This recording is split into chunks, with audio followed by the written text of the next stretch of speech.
Mahalo, Madam Chair, and aloha to all delegations. This is a statement by the IITC in conjunction with its affiliate, Nation of Hawai'i. The UN Declaration Preamble is concerned that indigenous peoples have suffered from historic injustices as a result of inter alia, their colonization and dispossession of their lands, territories, and resources. And Article 32 recognizes that indigenous peoples have the right to determine and develop priorities and strategies for the development or use of their lands, territories, and resources. While we wait for member states to fulfill their obligations, we must maintain our ancestral lands, preserve our cultures, protect our unique identities, and seek solutions for our people. Nation of Hawai'i developed practical solutions to address many of the common problems we share as First Peoples and nations, and works to defend and restore its social, economic, and cultural development. Nation of Hawai'i utilizes the following strategies. It has worked to achieve economic recognition by developing and implementing the cryptocurrency Aloha coin with the Japanese people. Also on September 9, 2016, at the first International Indigenous Conference Ontario, Nation of Hawai'i hosted 38 nations of Pacific, Americas, and the Caribbean, and it declared its territory a food sovereignty zone for the restoration and decolonization of its traditional food sources, knowledge, and practices. Pu'uhonoa Waimanalo is the only sovereign Hawaiian land base in existence. Nation of Hawai'i exercises exclusive control over its national lands and makes all decisions without intervention from other political jurisdictions. Nation of Hawai'i is committed to peaceful coexistence as a sovereign nation based on its inherent and treaty rights.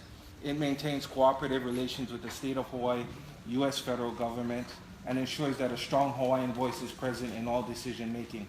Nation of Hawai'i also hopes to restore friendly relations with all countries. Nation of Hawai'i seeks recognition and protection of Hawaiian national sovereignty under the UN Charter Article 73, the UN Declaration Article 3, and 22 nation-to-nation treaties with the U.S. and other countries. In 1993, the U.S. apologized for its role in the overthrow of the Hawaiian Kingdom, the theft of its national lands, and promised to engage in a reconciliation process with the Hawaiian people. However, the U.S. has yet to restore Hawaiian national lands.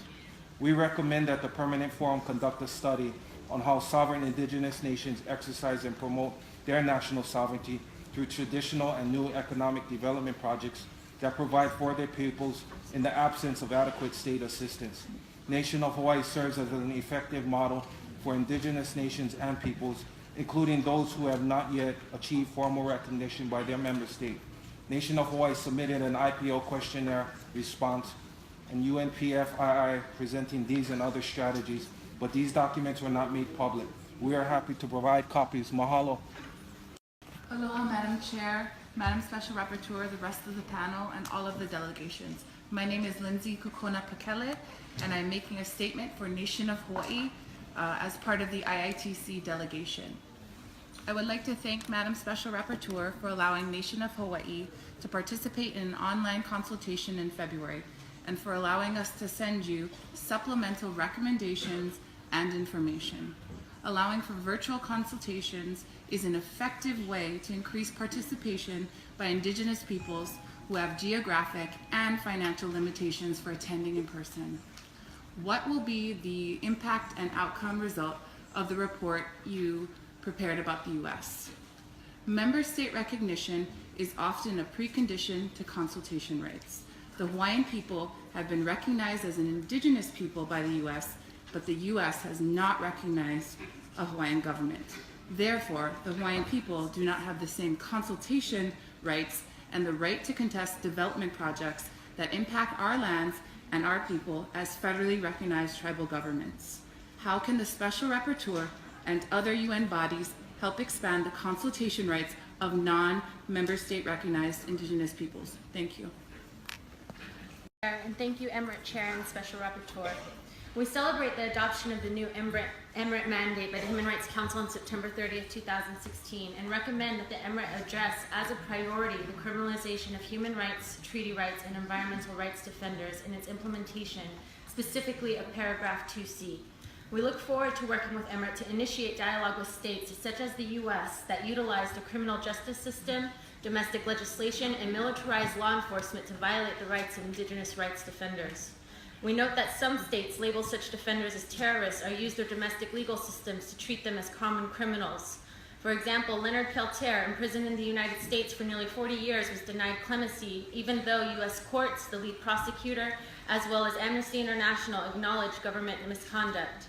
These tactics serve to justify systemic violence and repression while enabling impunity by the states and, in many cases, the corporate security forces and private militia acting in tandem.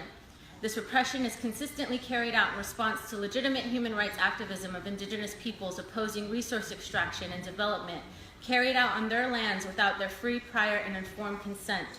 In another example, Bumpy Kanahele, head of state for Nation of Hawai'i and IITC board member, was imprisoned for crimes he didn't commit and as an attempt to suppress his strong political stance for Hawaiian independence, truth, and justice. Mr. Kanahele was not allowed to use the 1993 U.S. Apology Law or Hawaiian Kingdom treaties as a defense in his trial. His wrongful arrest and conviction record limit his freedoms to this day, as in the case of Mr. Peltier. Such politically based criminal convictions have ongoing impacts that can last a lifetime. Of utmost concern is the legalization of less lethal crowd control weaponry, RCCWs, which is being used by law enforcement and private security forces against peaceful defenders. This includes chemical weapons such as tear and pepper gas outlawed for use in international conflicts.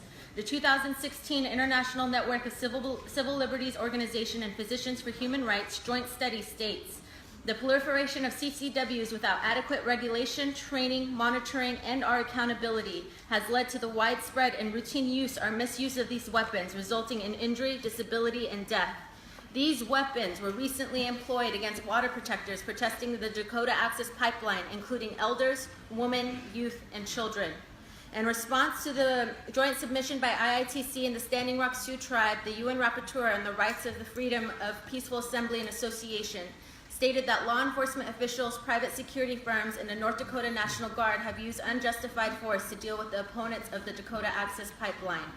The primary perpetrators, the Morton County Police Force, are now touring the country training others on the use of these weapons that resulted in the injury and maiming of unarmed water protectors, while several states in the U.S. considered legislation further criminalizing peaceful resistance. This must stop.